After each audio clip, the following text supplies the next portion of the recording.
Hey guys, Tackleboy 25. Veteran 9234. With episode 39 Ranger Review. Today we have the deluxe Tackleboy from O-Ranger, aka the Warrior Reel from Power Rangers Zero.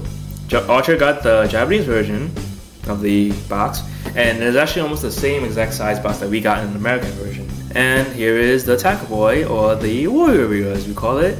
It was a very basic toy, it wasn't that amazing. You don't do anything. He can't move his arms, nothing moves, he's just there. He's just a plain wheel. He does have a little mini game gimmick thing that you do. That's what the cardboard thing for is in the bottom.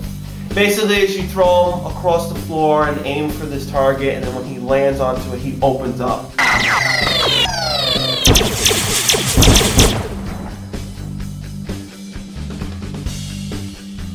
The American version of the toy is just that we had the mat. It just said Power Ranger Zero. It had the circle and had all the symbols of the Zero Rangers, the star, the triangle, whatever.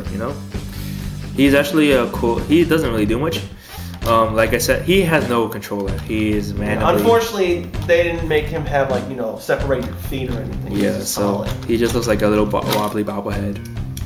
But he's all right for display because he has a nice little chrome detail in the front. Yeah, the chrome is really nice. The thing I don't like is there was no stand for him, so when he's in wheel mode, there's no way to stand him up. Yeah, unlike the deluxe gold or GT, which is what you would call the second Warrior Reel, because technically it was a wheel and it did transform into a robot.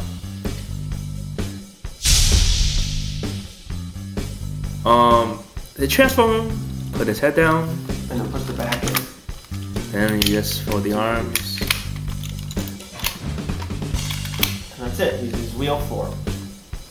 Nice little size. Looks like a 8-ball, if you want to call it. Like I said, the game is just you roll him, and you can't really roll him that well because he wobbles. He's not really measured. But when you there's 2 pegs on here. And when it lands just right, he pops up and then he opens up by himself. No electronics. No. It's just spring action. It's just a spring action. What it does is that press these 2 and then it releases everything from the back, so that's really much all you can do about them. And here's the wheel. It looks nice. It actually is a nice size. The chrome gives it the detail which I love. It looks absolutely nice. As for alterations, there's none. He's identical in every way except for the cardboard mat. Everything else is the same. I actually have the American Warrior Reel, and funny thing is that this thing cost $15 back in the days. $15 for a little too much for him because he's not that much with him. I'd only give him 5 or at least 10. That was it. But I did get it after Zero ended. They had a sale for him for $4 or less. I bought him. That's when I bought him. The chromeness is really nice. It has all 5 symbols of the zeros: 1, 2, 3, 4, and 5, of course. And really much pop up. And hello to YouTube, so it's not bad. He doesn't really, like I said, he can't do much.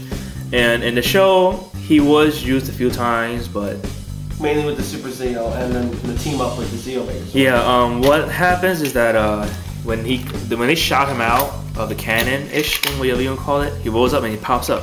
The Super Zeo Megazord would take him from the arm, puts it on his back, and launches it to roll, and when he pops up, he would spike the person. But as you can see, you cannot really do it. He's way too big. You can do this, but it looks stupid. It looks weird already. And the Zeo Megazord itself, you can't even hold it. You can do this to him, but that's it. The cool thing I like about it though is how the Super Sentai box art actually is for the O-Rangers. They had a really cool box art that had shown all the characters. Zero Megazord, the Orange Robo, the Red Puncher, the Old Blocker, Gun Majin, Tackleboy, and King Pyramid. Yeah, and they had all different kind of artworks on the sides. They had diagrams of the characters. They also had this the little coupon thing. I think it was for some little gimmick thing that you would get if you had bought all of them. And even a few of these guys in here are actually prototypes. Yeah. What Archer means by prototype is that back in a lot of times, Super Sentai, when they release the toys, they have a prototype. It's like how you make a toy. Design a prototype. If it works, make it. And there are some differences every now and then that they forgot that they had changed. Tackleboy is not really worth much, so you can get it cheap. He's good as a display item, but that's it. But right now, if you try finding him, he might be a bit hard to find, Warrior Reel or Tackleboy, because due to the fact that not many people bought it back in the days, and 2 is the fact that he can't do much. He just stands here, you know? He could be a paperweight is all we care about. But the gimmick is nice. Pop up, and he pops up like a little spring action thing. So that was a good detail. I do like his face though. It's very nicely detailed. It has, you know, his eyes and all the. Only thing I don't like, he cannot turn it. Yeah, since that's the only drawback. But he's cool looking.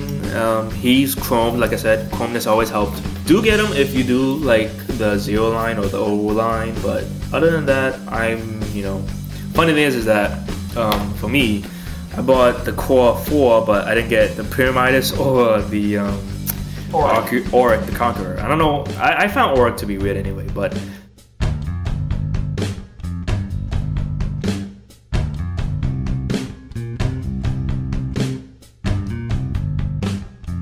So that's about it for Tackleboy. I mean, he's cool looking, size-wise. He's alright. He's scaled to the other characters at least. To the figure-wise, yeah, he's alright. So join us next week for Auric the Conqueror, aka Gunmajin from Oranger. Rate, comment, subscribe. We'll see you in the next year.